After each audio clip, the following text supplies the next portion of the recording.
Hello guys, welcome back to my channel. My name is Nikhil and this is the chapter 8 of the Richdadpoordad series. This chapter 8 says overcoming obstacles. Let's start. Once people have studied and became financially literate, they may still face roadblocks to become financially independent. There are five main reasons why financially literate people may still not develop abundant asset columns. Asset columns that could produce large sums of cash flow. Asset columns that could free them to live the life they dream of instead of working full time just to pay bills. The five reasons are fear, cynicism, laziness, bad habits, and ignorance. Reason number one: overcoming the fear of losing money.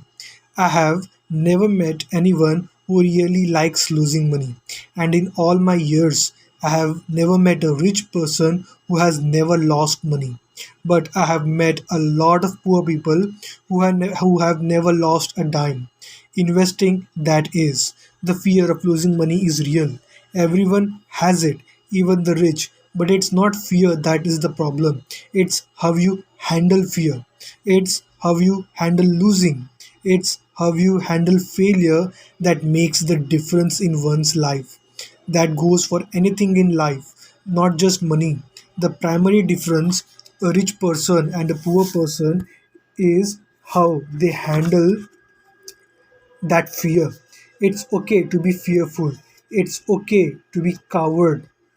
When it comes to money, you can still be rich. We are all heroes at something and cowards at something else. My friend's wife is an emergency room nurse. When she sees blood, she flies into action. When I mention investing, she runs away. When I see blood, I don't run, I pass out. My rich dad understood phobias about money. Some people are terrified of snakes, some people are terrified about losing money. Both are phobias, he would say. So his solution to the phobia of losing money was this little rhyme: if you hate risk and worry, start early. That's why bank recommends saving as a habit when you are young. If you start young, it's easy to be rich. I won't go into it here, but there is a large difference between a person who starts saving at age 20 versus at age 30, a staggering difference. It is said that one of the wonders of the world is the power of compound interest. The purchase of Manhattan Island is said to be one of the greatest bargains of all time. New York was purchased for $24 in trinkets and beads. Yet if that $24 had been invested at 8% annually, that $24 would have been worth more than 28 trillion by 1995. Manhattan could be purchased with money left over to buy bunch of LA, especially at 1995's real estate prices. My neighbor works for a major computer company. He has been there 25 years. In more than f- in more in 5 years more, he will leave the company with $4 million in his 401k at retirement plan. It is invested mostly in high growth mutual funds, which he will convert to bonds and government securities. He will only be 55 when he gets out, and he will have a passive cash flow of over 3 lakh dollars a year, more than he makes from his salary. So it can be done even if you hate losing or hate risk. But you must start early and definitely set up a retirement plan. And you should hire a financial planner you trust to guide you before investing in anything. But what if you don't have much time left or would like to retire early? How do you handle the fear of losing money? My poor dad did nothing. He simply avoided the issue, refusing to discuss the subject. My rich dad, on the other hand, recommended that I think like a Texan. I like Texas and Texans. He used to say, in Texas, everything is bigger. When Texans win, they win big. And when they lose, It's spectacular. They like losing. I asked. That's not what I'm saying. Nobody likes losing. Show me a happy loser, and I will show you a loser. And said Rich Dad. It's a Texan's attitudes towards risk, reward, and failure I'm talking about. It's how they handle life. They live it big, not like most of the people around here, living like roaches when it comes to money. Roaches terrified that someone will shine a light on them, whimpering when the grocery clerk shortchanges them a quarter. Rich Dad went on to explain, what I like best is the Texans' attitude. They are proud when they win and they brag when they lose. Texans have a saying, if you are going to go broke, go big. You don't want to admit you went broke over a duplex. Most people around here are so afraid of losing they don't have a duplex to go broke with. He constantly told me and Mike that the greatest reason for a lack of financial success was because most people played it too safe. People are so afraid of losing that they lose. Were his words. Fran Tarkenton, a one-time great NFL quarterback, says it's still another way. Winning means being unafraid to lose. In my own life, I have noticed that winning usually follows losing. Before I finally learned to ride a bike, I fell down many times. I have never met a golfer who has never lost a golf ball. I have never met people who have fallen in love who have never had their hearts broken. And I've never met someone rich who has never lost money. So, for most people, the reason they don't win financially is because the pain of losing money is far greater than the joy of being rich. Another saying in Texas is everyone wants to go to heaven, but no one wants to die. Most people dream of being rich but are terrified of losing money, so they never get to heaven. Rich Dad used to tell Mike and me stories about his trips to Texas. If you really want to learn the attitude of how to handle risk, losing, and failure, go to San Antonio and visit the Alamo. The Alamo is a great story of brave people who choose to fight knowing there was no hope of success against overwhelming odds. They choose to die instead of surrendering.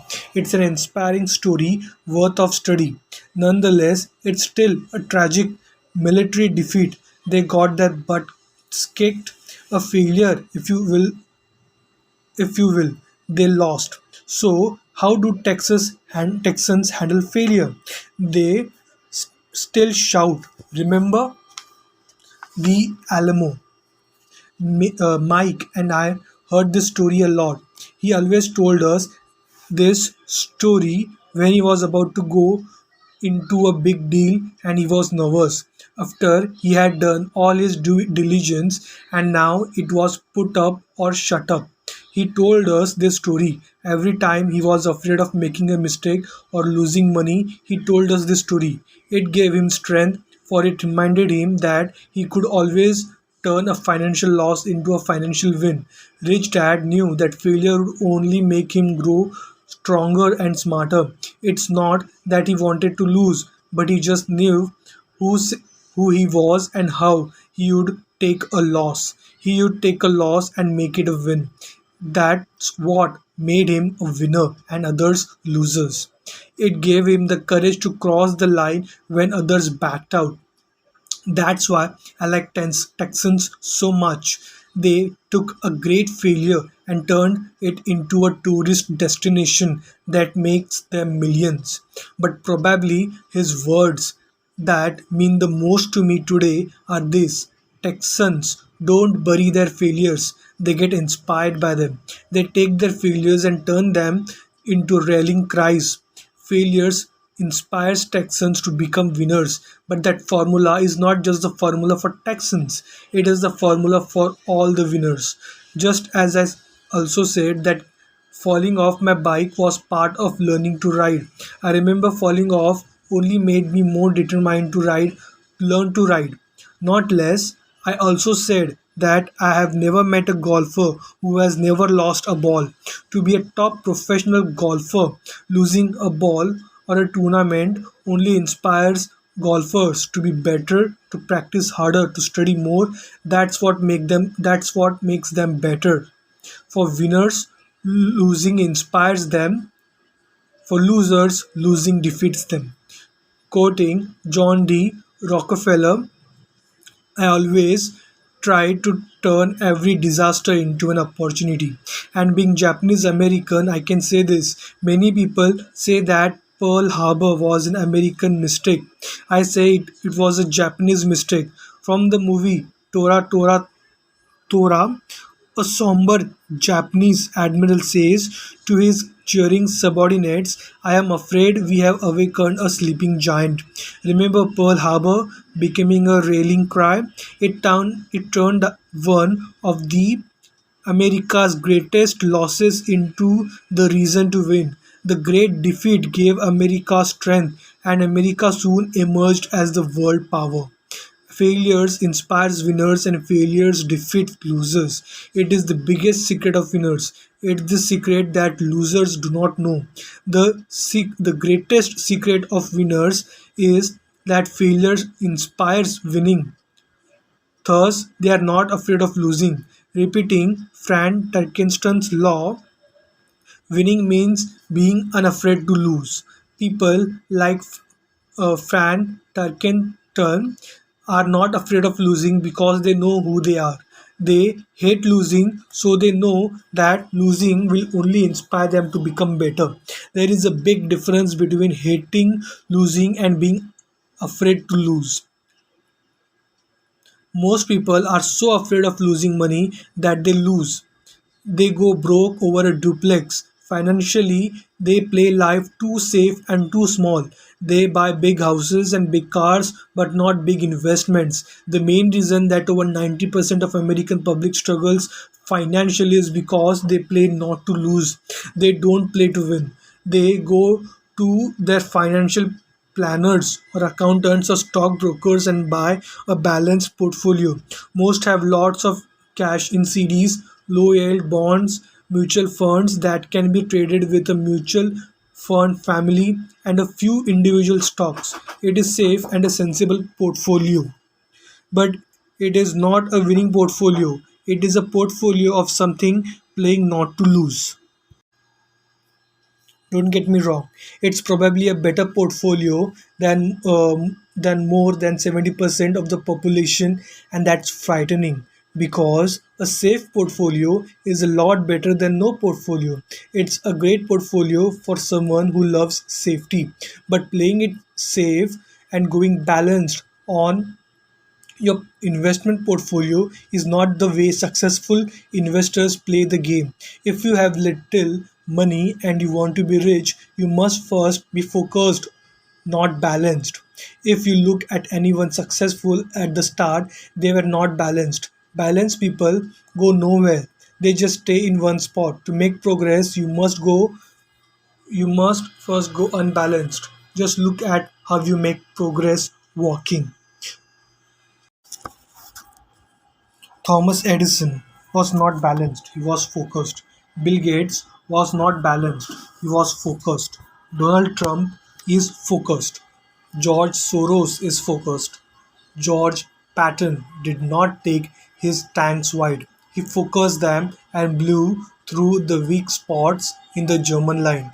The French went wide with the Maginot line. And you know what happened to them? If you have any desire of being rich, you must focus. Put a lot of your eggs in a few baskets.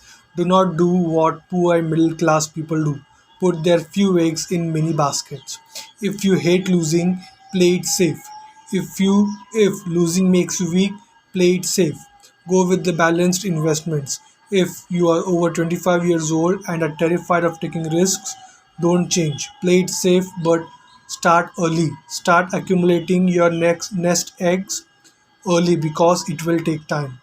But If you have dreams of freedom, of getting out of the rat race, the first question to ask yourself is, how do I respond to failure? If failure inspires you to win, maybe you should go for it. But only maybe. If failure makes you weak or causes you to throw temper tantrums like spoiled brats who called an attorney to file a lawsuit every time something does not go their way, then play it safe.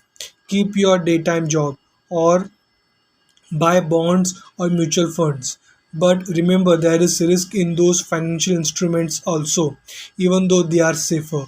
I say all this mentioning Texas and Fran Tarkenton because tackling the asset column is easy. It's really a low aptitude game, but it doesn't take much education. Fifth grade math will do, but staking the asset column is a high altitude game. It takes guts, patience, and a great attitude toward failure. Losers avoid failing, and failures turns losers into winners. And just remember the Alamo. Reason number two, overcoming cynicism. The sky is falling. The sky is falling. Most of us know the story of Chicken Little, who ran around warning the barnyard of impending doom. We all know people who are that way, and we all have a chicken little inside each of us. And as I stated earlier, the cynic is really a little chicken. We all get a little chicken when fear and doubt cloud our thoughts. All of us have doubts. I'm not smart. I'm not good enough. So and so is better than me. Or our doubts often paralyze us. We play the what if game. What if the economy crashes right after I invest? Or what if I lose control and can't pay the money back? What if things don't go as I planned? Or we have friends or loved ones who will remind us of our shortcomings regardless of whether we ask. They often say, "What makes you think you can do that?" Or, "If it's such a good idea, how come someone else hasn't done it?" Or, "That will never work. You don't know what you're talking about." These words of doubt often get so loud that we fail to act. A horrible feeling builds in our stomach. Sometimes we can't sleep. We fail to move forward. So we stay with what is safe and opportunities pass us by. We watch life passing by as we sit immobilized with a cold knot in our body.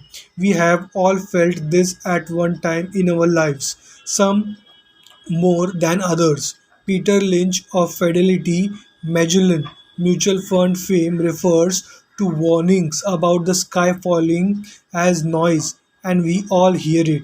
Noise is either created inside our head or comes from outside, often from friends, family, co-workers, and the media. Lynch recalls the time during the 1950s when the threat of nuclear war was so prevalent in the news that the people began building fallout shelters and storing food and water. If they had invested that money wisely in the market instead of building a fallout shelter, they would probably be financially independent today. When the riots broke out in Los Angeles a few years ago, gun sales went up all over the country. A person dies from rare hamburger meat in Washington state, and Arizona Health Department orders restaurants to have all beef cooked well done. A drug company runs a national TV commercial showing people catching the flu. The ad runs in February. Colds go up as well as the sales of their cold medicine. Most people are poor because when it comes to investing, the world is filled with chicken littles running around yelling, "The sky is falling, the sky is falling." And chicken littles are effective because every one of us is a little chicken. It often takes great courage to not let rumors and talk of doom and gloom affect your doubts and fears. In 1992, a friend named Richard came from Boston to visit my wife and me in Phoenix. He was impressed with what we had done through stocks and real estate. The prices of real estate in Phoenix were depressed. We spent 2 days with him showing him what we thought were excellent opportunities for cash flow and capital appreciation. My wife and I are not real estate agents. We are strictly investors. After identifying a unit in a resort community, we called an agent who sold it to him that afternoon. The price was a mere $42,000 for a two-bedroom townhome. Similar units were going for $65,000. He had found a bargain. Excited, he bought it and returned to Boston. 2 weeks later, the agent called to say that our friend had backed out. I called immediately to find out why.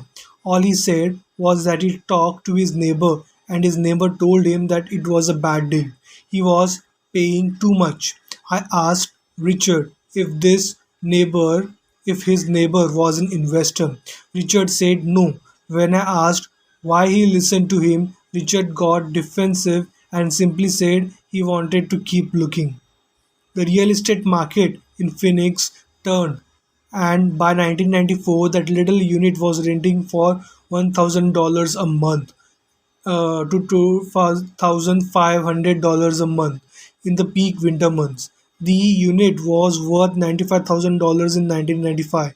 All Richard had to put down was $5,000 and he would have had a start at getting out of the rat race. Today, he still has done nothing and the bargains in Phoenix are still here.